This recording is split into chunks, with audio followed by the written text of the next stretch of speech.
إن الحمد لله نحمده ونستعينه ونؤمن به ونتوكل عليه ونعوذ بالله من شرور أنفسنا ومن سيئات أعمالنا من يهده الله فلا مضل له ومن يضلل فلن تجد له وليا مرشدا اللهم صل على محمد وعلى آل محمد كما صليت على إبراهيم وعلى آل إبراهيم وبارك على محمد وعلى آل محمد كما باركت على إبراهيم وعلى آل إبراهيم إنك حميد مجيد. أعوذ بالله من الشيطان الرجيم. يا أيها الناس اتقوا ربكم الذي خلقكم من نفس واحدة وخلق منها زوجها وبث منهما رجالا كثيرا ونساء واتقوا الله الذي تساءلون به والأرحام إن الله كان عليكم رقيبا. أما بعد فإن خير الكلام كلام الله وخير السنن سنن محمد صلى الله عليه وسلم وشر الأمور محدثاتها وكل محدثة بدعة وكل بدعة ضلالة وكل ضلالة في النار. بسم الله الرحمن الرحيم. واجعل لي لسان صدق في الآخرين واجعلني من ورثة جنة النعيم. يا أيها الإخوان والأخوات اتقوا الله عباد الله أوصيكم أولا بتقوى الله. ഏറെ സ്നേഹം നിറഞ്ഞ സഹോദരന്മാരെ സഹോദരിമാരെ, അള്ളാഹുവിന്റെ നിയമങ്ങൾ പാലിച്ച് ഖബറിലേക്ക് മടങ്ങേണ്ടവരാണ് നമ്മളെല്ലാവരും എന്ന ബോധം നിലനിർത്തി അമലുകളെ പരിപൂർണമായും നിയന്ത്രിക്കണേ എന്ന് ആമുഖമായി ഓർമ്മിപ്പിക്കുകയാണ്. അള്ളാഹു നമുക്ക് എല്ലാവർക്കും പരിപൂർണമായ ഈമാനും ഹിദായത്തും ആരോഗ്യവും മരണം വരെ നിലനിർത്തി തരുമാറാവട്ടെ.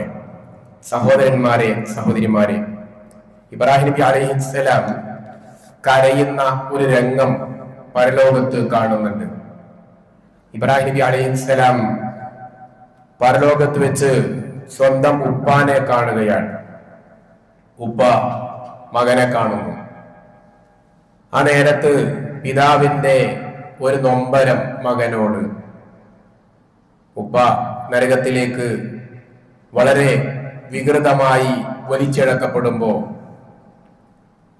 മകന്റെ മനസ്സ് പ്രയാസപ്പെടുന്നു.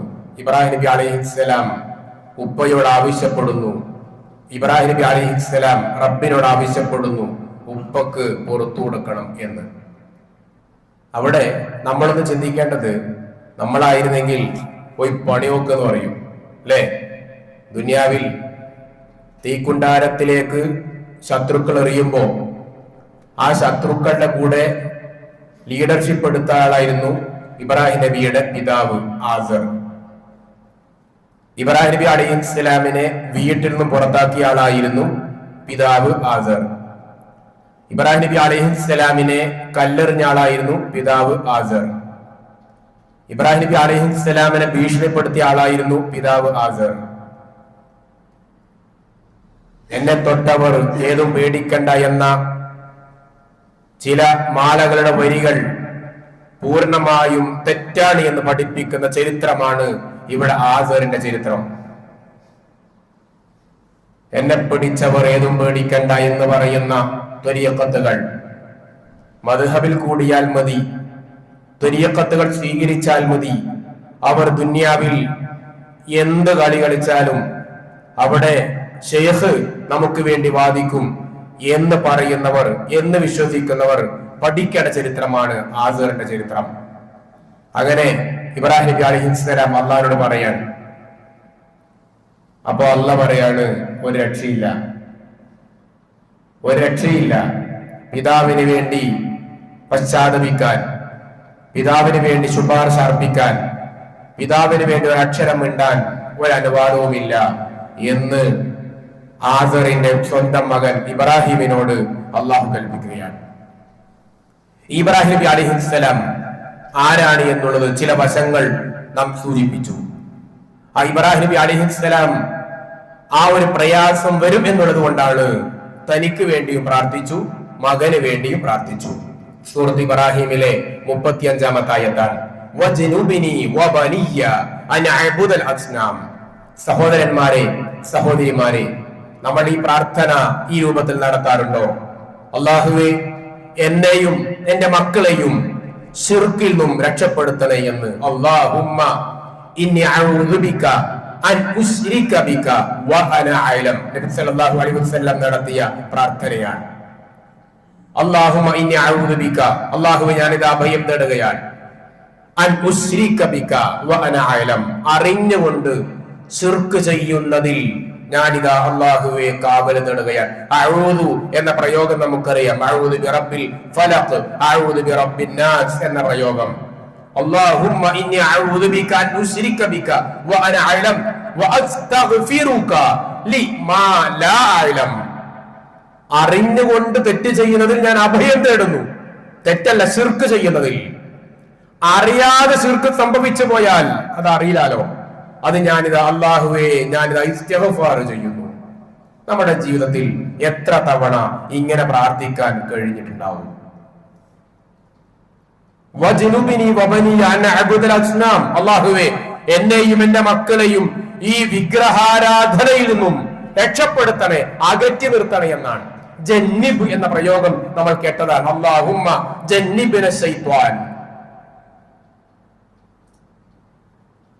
അപ്പോ ശിർക്കിൽ നിന്നും അകറ്റിത്തരാൻ ഇബ്രാഹിം നബി അലൈഹിസ്സലാമിന്റെ മറ്റൊരു പ്രാർത്ഥനയാണ് സൂറത്തുൽ ബഖറയിലെ 126-ാമത്തെ ആയത്ത്. വഇദ ഖാല ഇബ്രാഹിം റബ്ബിജ്അൽ ഹാദാ ബലദൻ ആമിന. അല്ലാഹുവേ, സമാധാനമുള്ള നാടായി ഈ നാടിനെ മാറ്റണേ എന്ന്. വളരെ പ്രസക്തമാണ് ഈ കാലഘട്ടത്തിൽ ഈ പ്രാർത്ഥന. ഭരണകൂടം മാറിക്കൊണ്ടിരിക്കുന്നു, നാം അതിനാവശ്യമായ വോട്ടുകൾ ചെയ്തിരിക്കുന്നു, ഒരു പുതിയ നേതൃത്വം വന്നുകൊണ്ടിരിക്കുന്നു. ഏത് നേതൃത്വം വരുമ്പോഴും അല്ലാഹുവേ, നമ്മുടെ നാട്ടിൽ ശാന്തിയും സമാധാനവുമുള്ള ഒരു ഭരണകൂടം, ശാന്തിക്കും സമാധാനത്തിനും വേണ്ടി ആഗ്രഹിക്കുന്ന ഭരണകൂടം നിലവിലുണ്ടാവണേ എന്ന് പ്രാർത്ഥിക്കേണ്ട ഒരു പ്രാർത്ഥന കൂടി നമുക്ക് ഇവിടെ സൂചന തരികയാണ്. വീട്ടിൽ സമാധാനമുണ്ടാവണം. ഭാര്യ, ഭർത്താവ്, മാതാപിതാക്കൾ, മക്കൾ, അങ്ങനെ വീട്ടിൽ സമാധാനമില്ലെങ്കിൽ പിന്നെ ജീവിതത്തിനൊരു രസം ഉണ്ടാവില്ല. അപ്പൊ അല്ലാഹുവേ, എന്റെ വീട്ടിൽ സമാധാനം തരണേ. അല്ലാഹുവേ, എന്റെ നാട്ടിൽ സമാധാനം തരണേ. എന്റെ മനസ്സിന് സമാധാനം തരണേ. എന്റെ കുടുംബത്തിൽ സമാധാനം തരണേ. സമാധാനത്തിന് വേണ്ടി നാം പ്രാർത്ഥിക്കാൻ തയ്യാറാവേണ്ടതുണ്ട്. അല്ലാഹു നമുക്ക് സമാധാനം നിലനിർത്തി തരുമാറാവട്ടെ. റബ്ബിജ്അൽ ഹാദാ ബലദൻ ആമിന. ഈ നാട്ടിനെ സമാധാനമുള്ള, നിർഭയത്വമുള്ള രാജ്യമാക്കി മാറ്റണേ എന്ന പ്രാർത്ഥനയാണ്. മറ്റൊരു പ്രാർത്ഥന നമുക്കറിയാം. റബ്ബിജ്അൽനി മുഖീമസ് സ്വലാത്തി വമിൻ ദുർരിയതി. അല്ലാഹുവേ, റബ്ബിജ്അൽനി മുഖീമസ് സ്വലാത്തി, നീ നിസ്കാരം നിലനിർത്തുന്നവരിൽ എന്നെ ഉൾപ്പെടുത്തണേ എന്നാണ്. നമ്മൾ ആരും നിസ്കാരം ഒഴിവാക്കുന്നവരല്ല. നമ്മളൊക്കെ കൃത്യമായി നിസ്കാരം നിർവഹിക്കുന്നവർ തന്നെയാണ്. ഇബ്രാഹിം നബി അലൈഹിസ്സലാമും ആ കൂട്ടത്തിലാണ്. പക്ഷെ എന്നിട്ടും ഇബ്രാഹിം നബി അലൈഹിസ്സലാം കൃത്യമായി പ്രാർത്ഥിക്കുകയാണ്. എന്തുകൊണ്ട്? കർമ്മങ്ങളിൽ ആദ്യമായി ചോദ്യം ചെയ്യപ്പെടുക നിസ്കാരത്തെ കുറിച്ചാണ്. അഖീദയിൽ, വിശ്വാസത്തിൽ ഏതാ ആദ്യം ചോദിക്കുക? ലാ ഇലാഹ ഇല്ലല്ലാഹയെ കുറിച്ചാണ്. അത് കൃത്യമായി കഴിഞ്ഞാൽ രണ്ടാമതായി കർമ്മങ്ങളിൽ ചോദ്യം ചെയ്യപ്പെടുക നിസ്കാരത്തെ കുറിച്ചാണ്. അതുകൊണ്ടാണ് രണ്ട് ഉദാഹരണങ്ങൾ നമുക്ക് കാണാം. ഒന്ന്, മുസ്ലിമും കാഫിറും തമ്മിൽ വ്യത്യാസം തിരിച്ചറിയാൻ വലിയ ഒരു മാർഗം നിസ്കരിക്കലുണ്ടോ എന്ന് നോക്കലാണ്. കാരണം നിസ്കരിക്കാത്തവൻ അവൻ കുഫറിലാണ് എന്ന് പഠിപ്പിച്ചു നബി സല്ലല്ലാഹു അലൈഹി വസല്ലം. 5 നേരം നിസ്കരിക്കുന്നവൻ, മറ്റൊരു ഉദാഹരണം, 5 നേരം നിസ്കരിക്കുന്നവൻ 5 നേരം പുഴയിൽ മുങ്ങിക്കുളിച്ചാൽ ശരീരത്തിൽ അഴുക്കുകൾ, മാലിന്യങ്ങൾ ഉണ്ടാവുകയില്ല. അതുപോലെ 5 നേരം നിസ്കരിക്കുന്നവന്റെ മനസ്സും ശുദ്ധമായിരിക്കും. 2 വശവും പഠിപ്പിച്ചു നിസ്കാരത്തിന്റെ. അപ്പൊ ആ രൂപത്തിൽ നിസ്കാരം നിലനിർത്തുന്നവനാകണം. അതൊരു ഭാഗ്യമാണ്. ബാങ്ക് വിളി കേൾക്കുന്നുണ്ട്, ബാങ്ക് വിളിയുടെ സമയം നമുക്കറിയാം, പള്ളിയിലേക്ക് വരാനുള്ള സാഹചര്യമുണ്ട്. എന്നിട്ടും ജമാഅത്തിൽ പങ്കെടുക്കാതിരിക്കുമ്പോ നാം ശ്രദ്ധിക്കേണ്ടത്, നമ്മൾ പങ്കെടുക്കുമ്പോൾ നാം ഓർക്കേണ്ടതും അതൊരു ഭാഗ്യമാണ്, സൗഭാഗ്യമാണ്, അള്ളാഹുവിന്റെ തൗഫീഖാൻ. ഇപ്പൊ ജുമുഅക്ക് നിസ്കാരം തുടങ്ങാൻ നേരം നോക്കിയപ്പോ എത്ര ആൾക്കാരുണ്ടാവും? പണിത്തിരക്കുണ്ടാവും, ആയിരിക്കൂല പലപ്പോഴും. അങ്ങനെ ആയിട്ടില്ല, 12:45 നിസ്കാരം എത്ര മണിക്കാ? 1:15. അങ്ങനെ പോകുന്നവർ എത്ര ആളുണ്ടാവും? അവർക്ക് അള്ളാഹു തൗഫീഖ് ലഭിച്ചിട്ടില്ല എന്നേ പറയാൻ പറ്റുള്ളൂ. അപ്പൊ നിസ്കാരം നിലനിർത്തുക എന്നുള്ളത്, ജമാഅത്തുകൾക്ക് പ്രാധാന്യം കൊടുക്കുക എന്നുള്ളത്, ജമാഅത്തിൽ പങ്കെടുക്കാൻ കഴിയുക എന്നുള്ളത്, പള്ളിയിലേക്ക് എത്തുക എന്നുള്ളത് അതൊരു തൗഫീഖാണ്. അതുകൊണ്ട് ഇബ്രാഹിം നബി അലൈഹിസ്സലാം പ്രാർത്ഥിച്ചു. ആർക്ക് വേണ്ടി? സ്വന്തത്തിന് വേണ്ടി മാത്രമല്ല. ഇബ്രാഹിം നബിയുടെ പ്രാർത്ഥനയുടെ വലിയൊരു പ്രത്യേകത അതാണ്. തനിക്ക് വേണ്ടി മാത്രം പ്രാർത്ഥിച്ച പ്രാർത്ഥനകൾക്ക് പുറമെ മക്കൾക്ക് വേണ്ടിയോ മാതാപിതാക്കൾക്ക് വേണ്ടിയോ സമൂഹത്തിന് വേണ്ടിയോ ഒക്കെ നടത്തിയ പ്രാർത്ഥനകൾ ഖുർആനിൽ കാണാം. അതുകൊണ്ടാണല്ലോ നമ്മുടെ മര്യാദയായി പഠിപ്പിച്ചപ്പോ അല്ലാഹുമ്മ ഗുഫിറിൽ മുഅ്മിനീന വൽ മുഅ്മിനാത്ത് എന്ന് പ്രാർത്ഥിക്കാൻ പഠിപ്പിച്ചത്. അതുകൊണ്ടാണ് റബ്ബന ഗുഫിർ ലനാ വലി ഇഖ്വാനിനാ അല്ലദീന സബഖൂനാ ബിൽ ഈമാൻ എന്ന് പ്രാർത്ഥിക്കാൻ ഖുർആൻ പഠിപ്പിച്ചത്. അപ്പൊ മറ്റുള്ളവർക്ക് വേണ്ടി പ്രാർത്ഥിച്ചിരുന്നു എന്നാണ്. ഇബ്രാഹിം നബി അലൈഹിസ്സലാം പ്രാർത്ഥിച്ചു, റബ്ബി ജഅൽനി മുഖീമസ്സലാത്തി വമിൻ ദുർരിയതി. ഉമ്മമാരെ, നമ്മുടെ മക്കൾക്ക് വേണ്ടി എല്ലാം അർപ്പിക്കുവാൻ തയ്യാറുള്ളവരാണ് നമ്മൾ. നമ്മുടെ മക്കൾക്ക് വേണ്ടി ഈ ഒരു പ്രാർത്ഥന നടത്തുവാൻ നമുക്ക് കഴിയേണ്ടതുണ്ട്. എന്റെ മോൻ 3 വയസ്സായി, എന്റെ മോള് 3 വയസ്സായി. ആ 3 വയസ്സാകുമ്പോ ആ മകനെ വല്ലാതെ പരിചരിക്കും. കാരണം അവൾ അടുത്ത വർഷം LKG ചേർത്തേണ്ടവരാണ്. അതിനുവേണ്ടി ഇടയ്ക്കിടെ പറയും, ഇതാ ഇനി 10 ദിവസം, ഇതാ ഇനി 9 ദിവസം, ഇതാ ഇനി 8 ദിവസം, ഇങ്ങനെ പറഞ്ഞുകൊണ്ടിരിക്കുന്ന ആ ഉമ്മ, പറഞ്ഞുകൊണ്ടിരിക്കുന്ന ഉപ്പ ആ നേരത്ത് ദാ 5 വയസ്സായി, അടുത്ത വർഷമാകുമ്പോ നിസ്കരിക്കുവാനുള്ള ബാധ്യത നിനക്ക് വരികയാണ് എന്ന് ഓർമ്മിപ്പിക്കുവാൻ കൂടി രക്ഷിതാക്കന്മാർ തയ്യാറെടുക്കണം. അങ്ങനെയാകുമ്പോ 10 വയസ്സായിട്ടും സുബഹിക്ക് എഴുന്നേൽക്കുന്നില്ലെങ്കിൽ ആ മകളെ പൊട്ടാത്ത അടിയടിക്കുവാനുള്ള ഈമാൻ രക്ഷിതാവിനുണ്ടാവണം. അത് ആർക്കേ ഉണ്ടാവുള്ളൂ? ഈ 7 വയസ്സ് മുതലേ പ്രേരണയും പ്രചോദനവും പ്രോത്സാഹനവും താല്പര്യവും കൊടുക്കുന്ന രക്ഷിതാക്കന്മാർക്ക് മാത്രമേ അതിന് അർഹതയുള്ളൂ. 10 ആകുമ്പോ അതിനെ ശാസിക്കാനുള്ള അധികാരം കിട്ടണമെങ്കിൽ എന്ത് വേണം? 7 മുതലേ അതൊരു സംക്രമണമായിട്ട് കുട്ടിയുടെ കൂടെ ഓരോ വഖത്തിലും കൂടണം. അല്ലാഹു തൗഫീഖ് നൽകുമാറാവട്ടെ. അപ്പോ റബ്ബി ജഅൽനി മുഖീമസ്സലാത്തി വമിൻ ദുർരിയതി, എന്റെ മക്കളെയും നിസ്കാരം നിലനിർത്തുന്നവരിൽ ഉൾപ്പെടുത്തണേ എന്നാണ്. ഇത് പ്രാർത്ഥിച്ചത് വഹി ലഭിക്കുന്ന പ്രവാചകനാണ്. അതേ നബി ഇബ്രാഹിം നബി അലൈഹിസ്സലാം തന്നെ പ്രാർത്ഥിക്കുകയാണ്, റബ്ബി ഹബ്ലി മിനസ് സാലിഹീൻ, മക്കളെ തരണേ എന്ന് പ്രാർത്ഥിക്കുന്നതോടൊപ്പം, അല്ലെങ്കിൽ അതിന് പകരമായി എനിക്ക് സ്വാലിഹായ മക്കളെ തരണമെന്നാണ്. മക്കളില്ലാതെ പ്രയാസപ്പെടുന്നവരുണ്ടാകും, അല്ലാഹു അവർക്ക് സ്വാലിഹായ മക്കളെ കൊടുക്കുമാറാവട്ടെ. അപ്പൊ മക്കളെ തരണം എന്നുള്ളതോടൊപ്പം തന്നെ ഇബ്രാഹിം നബി അലൈഹിസ്സലാം പ്രാർത്ഥന നടത്തിയത് സ്വാലിഹായ മക്കളെ തരണമെന്നാണ്. മക്കൾ അറാൻ പുറന്ന മക്കളാണെങ്കിലോ, കുരുത്തം കെട്ട മക്കളാണെങ്കിലോ, മക്കളില്ലാതിരിക്കലായിരുന്നു ബുദ്ധി എന്ന് പറയുമായിരുന്നു, അല്ലെ? അപ്പൊ മക്കൾ എന്നുള്ളത് നമ്മുടെ കൺകുളിർമയാവണം. ഖുർറത്ത് അയ്യുൻ എന്ന് പറഞ്ഞ പോലെ, ഖുർറത്ത് അയ്യുൻ എന്ന് പറഞ്ഞതുപോലെ, വജഅൽനാ ലിൽ മുത്തഖീന ഇമാമ എന്ന് പറഞ്ഞതുപോലെ കൺകുളിർമയുണ്ടാക്കുന്ന, ഇമാമാക്കുന്ന മക്കളെ കിട്ടണം, നല്ല മക്കളായിരിക്കണം. അതുകൊണ്ട് റബ്ബി ഹബ്ലി മിനസ് സാലിഹീൻ, നമ്മൾ പ്രാർത്ഥിക്കേണ്ട പ്രാർത്ഥനയിൽ മുഖ്യമായ പ്രാർത്ഥനയാണത്, സാലിഹുകളിൽ ഉൾപ്പെടുത്തണേ എന്ന്. നമുക്കറിയാം നബി സല്ലല്ലാഹു അലൈഹി വസല്ലം പ്രാർത്ഥിച്ച പ്രാർത്ഥന, പ്രാർത്ഥനകൾ സ്വീകരിക്കുവാനുള്ള പ്രാർത്ഥന, റബ്ബന തഖബ്ബൽ മിന്നാ, അല്ലാഹുവേ ഈ അമൽ സ്വീകരിക്കണേ എന്നാൽ അതിൽ റബ്ബി ഹബ്ലി മിനസ് സാലിഹീൻ മാത്രമല്ല, അതേപോലെ നമ്മുടെ അമലുകൾ സ്വീകരിക്കണേ എന്നാണ്. നബി സല്ലല്ലാഹു അലൈഹി വസല്ലം 4 സ്വഭാവങ്ങൾ പഠിപ്പിച്ചു, 4 പ്രാർത്ഥനകൾ പഠിപ്പിച്ചു. അതിൽ ഒന്ന് വയറ് നിറയാത്ത അവസ്ഥയാണ്. ചില ആളുകൾ എത്ര തിന്നാലും മതിയാവൂല. അല്ലാഹുമ്മ ഇന്നി അഊദു ബിക മിൻ ഖൽബിൻ ലാ യഖ്ശഅ, വിശപ്പ് കെടാത്ത, വിശപ്പ് മാറാത്ത ആ ഒരു അവസ്ഥയുണ്ടല്ലോ, എത്ര തിന്നാലും പിന്നെയും തിന്നാൻ തോന്നുക. ആ ഒരു അവസ്ഥ റബ്ബേ എനിക്ക് നീ രക്ഷപ്പെടുത്ത. അല്ലാഹുമ്മ ഇന്നി അഊദു ബിക, അതിൽ അഭയതട്ടം. അതേപോലെ ഖുശൂ ഇല്ലാത്ത ഖൽബ്, ഭയഭക്തിയില്ലാത്ത ഖൽബ്, അതേപോലെ റസൂലുള്ള പ്രാർത്ഥിച്ച പ്രാർത്ഥനയാണ്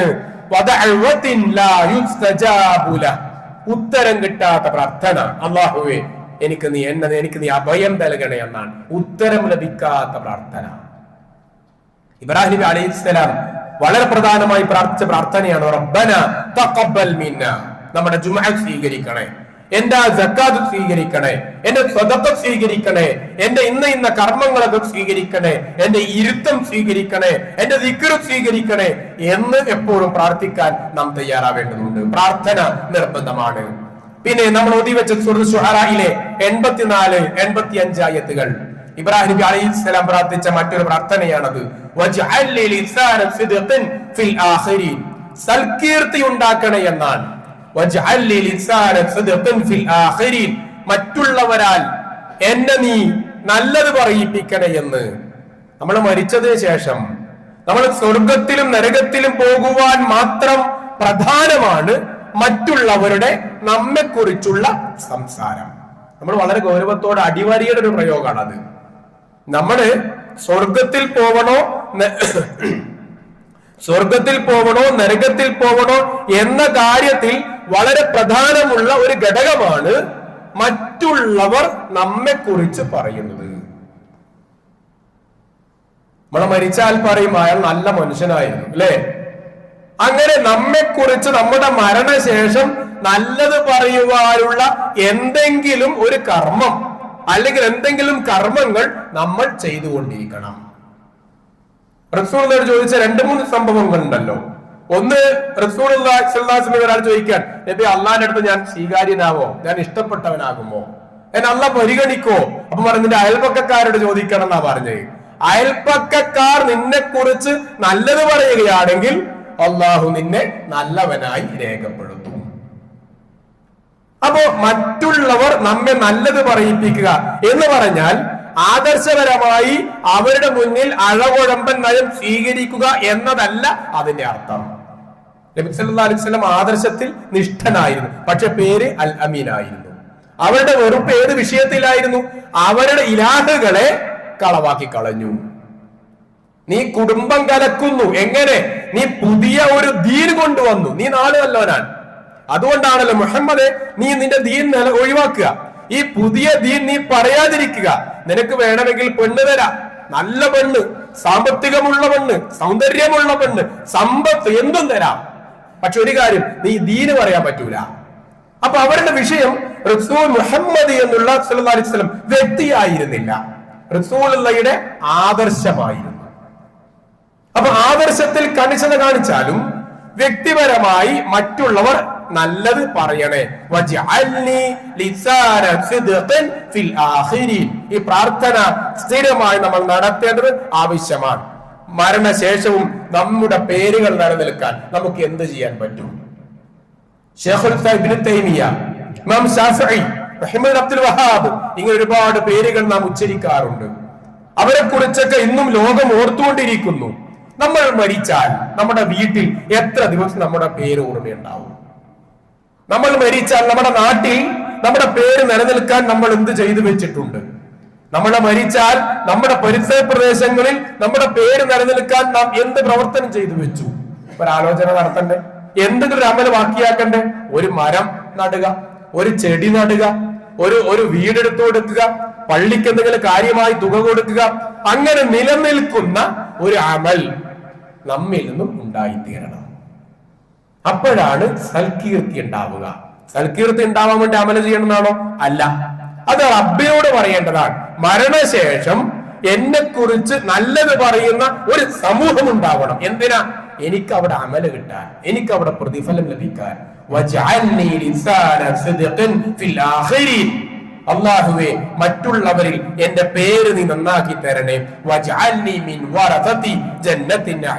അതേപോലെ സ്വർഗം അനന്തര സ്വത്തായി ലഭിക്കണേ എന്നാണ്.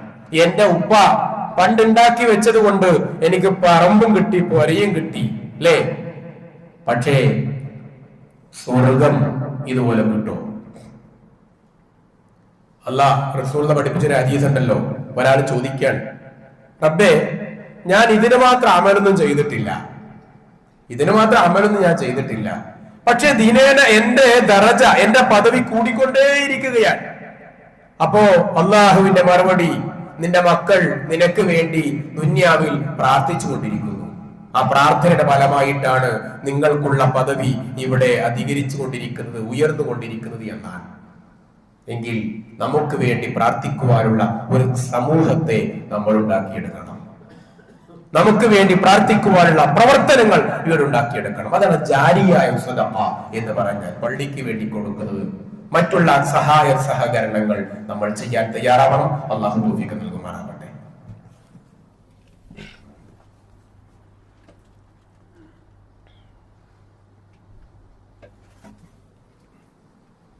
ഇന്നൽ ഹംദുലില്ലാഹ് വസല്ലല്ലാഹു അലാ ഖാതമിൽ അംബിയാഇ വൽ മുർസലീൻ വഅലാ ആലിഹി വഅസ്ഹാബിഹി അജ്മഈൻ വഅലാ മൻ ഇത്തബഅ ഹുദാ ഇലാ യൗമിദ്ദീൻ. അമ്മാ ബഅദ്. യാ അയ്യുഹൽ ഇഖ്വാൻ വൽ അഖവാത്ത് ഇത്തഖുല്ലാഹ ഇബാദല്ലാഹ് ഉസീകും സാനിയൻ ബിതഖ്വല്ലാഹ്. ഏറെ സ്നേഹം നിറഞ്ഞ സഹോദരന്മാരെ, സഹോദരിമാരെ, അല്ലാഹുവിന്റെ നിയമങ്ങൾ പാലിച്ച് ഖബറിലേക്ക് മടങ്ങേണ്ടവരാണ് നമ്മൾ എല്ലാവരും എന്ന ബോധത്തോടുകൂടി അമലുകളെ പരിപൂർണമായും നിയന്ത്രിക്കണേ എന്ന് ഒന്നുകൂടി ഓരോരുത്തരെയും ഓർമ്മിപ്പിക്കുകയാണ്. നമ്മൾ ഒരുപാട് വിഷയങ്ങൾ ചർച്ച ചെയ്യേണ്ടതുണ്ട്. ഒന്ന് ഉളഹിയ്യത്താണ്. ഉളഹിയ്യത്തിനെ കുറിച്ച് ചില കാര്യങ്ങളൊക്കെ സൂചിപ്പിച്ചതാണ്. അതിൽ നമ്മൾ ദുൽഹജ്ജ് 1 പറക്കാൻ പോവുകയാണ്. ദുൽഖഅദിന്റെ അവസാനത്തെ വെള്ളിയാഴ്ചയാണ് ഇന്ന്. അതുകൊണ്ട് തന്നെ ദുൽഹജ്ജ് 1 പറഞ്ഞാൽ ദുൽഹജ്ജ് 1 മുമ്പായി ഉളഹിയ്യത്തിന് വേണ്ടി തീരുമാനിച്ചവർ ദുൽഹജ്ജ് 1 മുതൽ മുടി വെട്ടുവാനോ നഖം വെട്ടുവാനോ അതേപോലെ രോമങ്ങൾ വടിക്കുവാനോ പാടില്ല. അത് ശ്രദ്ധിക്കേണ്ടതാണ്. അതുകൊണ്ട് തന്നെ ഉളഹിയ്യത്തിന് ചേരുന്നവർ ദുൽഹജ്ജ് 1 മുന്നേ ഇത്തരം കാര്യങ്ങൾ ശ്രദ്ധിക്കേണ്ടതാണ്. എന്ന് പറഞ്ഞാൽ ഒരു പുണ്യമാണ്. ആ രൂപത്തിൽ നഖം വെട്ടാതെ, മുടിവെട്ടാതെ, രോമങ്ങൾ വടിക്കാതെ ആ 10 ദിവസം 60 വരെ അറുക്കുന്നത് വരെ അങ്ങനെ നിൽക്കുക എന്നുള്ളത് അതിന്റെ ഒരു ഫദ്ലിൽ, ശ്രേഷ്ഠതയിൽപ്പെട്ട ഒരു കാര്യമാണ്. അത് ശ്രദ്ധിക്കേണ്ടതാണ് എന്ന് ഓർമ്മിപ്പിക്കാൻ. അത് ഇനി ദുൽഹജ്ജ് 1 ശേഷം ആണ് ഒരാൾ ഉളഹിയ്യത്ത് അറുക്കാൻ തീരുമാനിക്കുന്നതെങ്കിൽ എപ്പോഴാണോ അറുക്കാൻ തീരുമാനിക്കുന്നത് അത് മുതൽ ചെയ്യേണ്ടതാണ്. ഉളഹിയ്യത്ത് നമ്മൾ എല്ലാവരും പങ്കുചേരാനുള്ള ശ്രദ്ധയും ജാഗ്രതയും ഉണ്ടാവണം എന്ന് ഒന്നുകൂടി ഓർമ്മിക്കുന്നു. മറ്റൊരു കാര്യം, ദുൽഹജ്ജ് 10. ദുൽഹജ്ജ് 1 മുതൽ ദുൽഹജ്ജ് 10 വരെയുള്ള ശ്രേഷ്ഠതയാണ്. നബി സല്ലല്ലാഹു അലൈഹി വസല്ലമയോട് സഹാബികൾ ചോദിച്ചപ്പോൾ പറഞ്ഞത് ജിഹാദിനേക്കാൾ എന്നാണ്. ജിഹാദിന് യുദ്ധത്തിൽ പങ്കെടുത്ത്, അന്നത്തെ ജിഹാദ് എന്ന് പറഞ്ഞ യുദ്ധമാണല്ലോ മുഖ്യമായി കാണുക. യുദ്ധത്തിൽ പങ്കെടുത്ത് ഷഹീദായവർ അല്ലാത്ത ബാക്കി ആർക്കും ദുൽഹജ്ജ് 10 അത്ര കൂലിയില്ല. അത്രമാത്രം പ്രതിഫലം ദുൽഹജ്ജ് 10 ദിനങ്ങളിലുള്ള അമലുകൾക്ക് ഉണ്ട് എന്നാണ്. അപ്പൊ പരിശുദ്ധമായ മാസത്തിലാണ് നമ്മൾ ഇപ്പോൾ ഉള്ളത്. അതിനേക്കാൾ പരിശുദ്ധമായ ദിവസത്തിലേക്കാണ് നമ്മൾ പോകാൻ പോകുന്നത് എന്നുകൂടി നാം ഓർക്കേണ്ടതാണ്. അതുകൊണ്ട് തന്നെ ദുൽഹജ്ജ് 1 മുതൽ അതിന്റെ പവിത്രത കാത്തു സൂക്ഷിക്കുവാൻ ശ്രദ്ധ ഉണ്ടാകണം. രണ്ടാമത്തെ വിഷയം, അതിൽ ദുൽഹജ്ജ് 1 മുതൽ ആ ദുൽഹജ്ജ് 1 ആയിട്ടുണ്ട് എന്ന ബോധത്തോടുകൂടി നമ്മുടെ കാര്യങ്ങൾ മുന്നോട്ട് നീങ്ങണം. മൂന്നാമതായി അതിൽ നാം ശ്രദ്ധിക്കേണ്ടത് നമ്മുടെ അമലുകൾ അധികരിപ്പിക്കുവാനുള്ള ജാഗ്രത ഉണ്ടാവണം എന്നുകൂടി ഓർമ്മിപ്പിക്കണം. ഖുർആൻ പാരായണവും ദിക്റുകളൊക്കെ ഒന്നുകൂടി നല്ല സജീവമായി നാം ഒന്നുകൂടി അതിലേക്ക് ഒരുങ്ങുവാനുള്ള മാനസികമായ തയ്യാറെടുപ്പ് ഉണ്ടാവുക. പിന്നെ ഫലപ്രഖ്യാപനം ഇന്ന് വരികയാണ്. SSLCയുടെ ഫലപ്രഖ്യാപനം ഇന്ന് വരികയാണ്. നമ്മൾ ശ്രദ്ധിക്കേണ്ടത് പലപ്പോഴും താരതമ്യങ്ങളാണ് വീടുകളിൽ നടക്കുക. ഇന്നയാൾക്ക് ഇത്ര മാർക്ക് കിട്ടി, നിനക്ക് ഇത്രയേ കിട്ടിയുള്ളൂ. ആ താരതമ്യം ഒരിക്കലും കുട്ടികൾക്കിടയിൽ ആവശ്യമില്ല. ആധുനിക സൈക്കോളജിയും മോട്ടിവേഷനും ഒക്കെ വളരെ വിശദമായി കേൾക്കുകയും പഠിക്കുകയും ചെയ്തവരാണ് നമ്മളെല്ലാവരും. എന്നാലും ഒരു ഓർമ്മപ്പെടുത്തൽ, താരതമ്യം ആവശ്യമില്ല. പലപ്പോഴും പറയാറുണ്ട്, ആപ്പിൾ ആണോ നല്ലത്, ഓറഞ്ച് ആണോ നല്ലത്? രണ്ടും നല്ലതാണ്. അത് ഓരോ കാര്യങ്ങളുടെ അപേക്ഷിച്ചാണ് അതിന്റെ നന്മ ഉണ്ടാവുക. അതേപോലെ ആരെയും മക്കൾക്കിടയിൽ താരതമ്യം ചെയ്യേണ്ടതില്ല. പിന്നെ എത്ര മാർക്ക് കിട്ടിയാലും, എത്ര ഉന്നതമായ മാർക്ക് കിട്ടിയാലും നാം മനസ്സിലാക്കേണ്ടത് അതൊരു അനുഗ്രഹമായിട്ട് മാത്രം ഓർക്കുക. പഠനമാണ്, പഠിച്ചത് കൊണ്ടാണ്, കഠിനാധ്വാനത്തിന്റെ ഫലമാണ്, ഒക്കെ ശരി തന്നെയാണ്. പക്ഷെ കഠിനാധ്വാനം നടത്തിയിട്ടും അവിടെ പോയി ഓർമ്മ കിട്ടാതെ എഴുതാൻ പറ്റാത്ത എത്ര കുട്ടികളുണ്ട് അല്ലെ? ഒരുപാട് ആളുകളുണ്ട്. അപ്പൊ കഠിനാധ്വാനത്തിന്റെ ഫലം തന്നെയാണ്, പ്രാർത്ഥനയുടെ ഫലം തന്നെയാണ്. എന്നാലും നാം മക്കളെ ഓർമ്മിപ്പിക്കേണ്ടത് അത് അള്ളാഹുവിന്റെ അനുഗ്രഹമാണ് എന്നുള്ളതാണ്. വിജയം എന്നുള്ളത് അള്ളാഹുവിന്റെ തൗഫീഖാണ്. ഇത് നമ്മുടെ ജീവിതത്തിൽ കച്ചവട ലാഭം കിട്ടുമ്പോഴും നമുക്ക് വിജയങ്ങൾ ഉണ്ടാകുമ്പോഴും നമുക്കും സ്വയം ഓർമ്മയുണ്ടാവണം.